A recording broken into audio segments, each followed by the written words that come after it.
one can still say that, look, you may disagree on how to interpret Genesis, but it doesn't mean that you are dehistoricizing the Bible. It's just a matter of how you interpret that.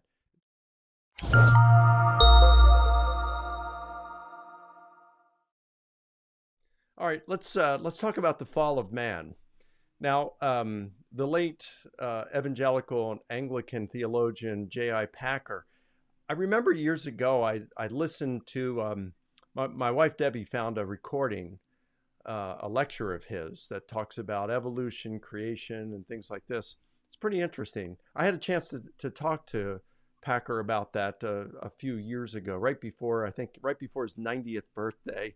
He doesn't remember that lecture, although he agreed with it. But in that, to my recollection, he said something to the extent of that Genesis 1 through 11 is a quasi-liturgical celebration of the fact of creation and not a bird's eye view of what we would have seen had we been hovering over the chaos of creation. And he went on to say, what about the tree of the knowledge of good and evil? What about the tree of life? Did these really exist? He says, well, I don't know. Trees were symbols in ancient literature. And what about the serpent, the snake in the garden? He says, I don't know. I really don't know if there really was a serpent. I don't really care.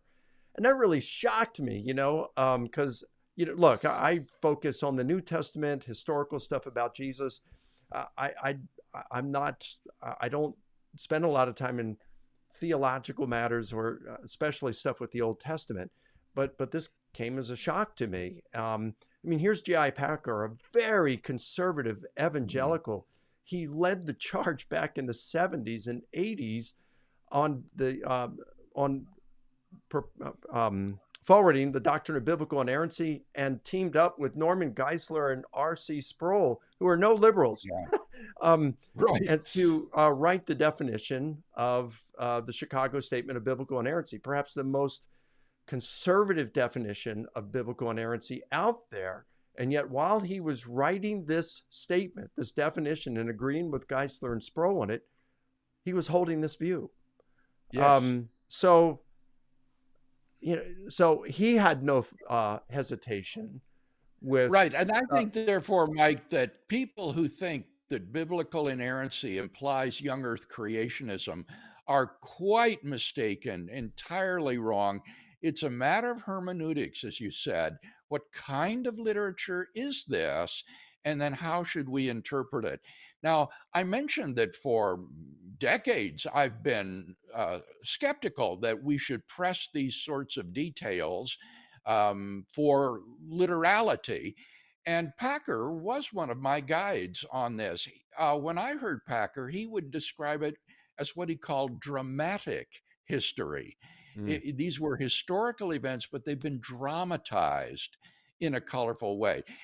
Well, I think that's good, but it isn't as technical and as careful as Jacobson's categorization of mytho-history. And so I think they're talking about the same thing, but I think Jacobson has a technically more correct genre analysis of Genesis 1 to 11. Yeah, that makes sense. And, even if someone disagrees with you and Packer and other theologians on this matter, one can still say that, look, you may disagree on how to interpret Genesis, but it doesn't mean that you are dehistoricizing the Bible. It's just a matter of how you interpret that. It doesn't mean that you have a lower view of Scripture than a person who interprets it in a very literal sense in Genesis. It's just a difference in how you interpret the text. And Packer didn't. He died last year, 2020. He died last year as a very strong evangelical. He hadn't gone down liberalism, so the old. No. Well, we'll get to it in a moment, but the old claim that you start to do that, you're going down the slippery slope. Well, that certainly didn't apply to Packer. I don't see it happening to you either, but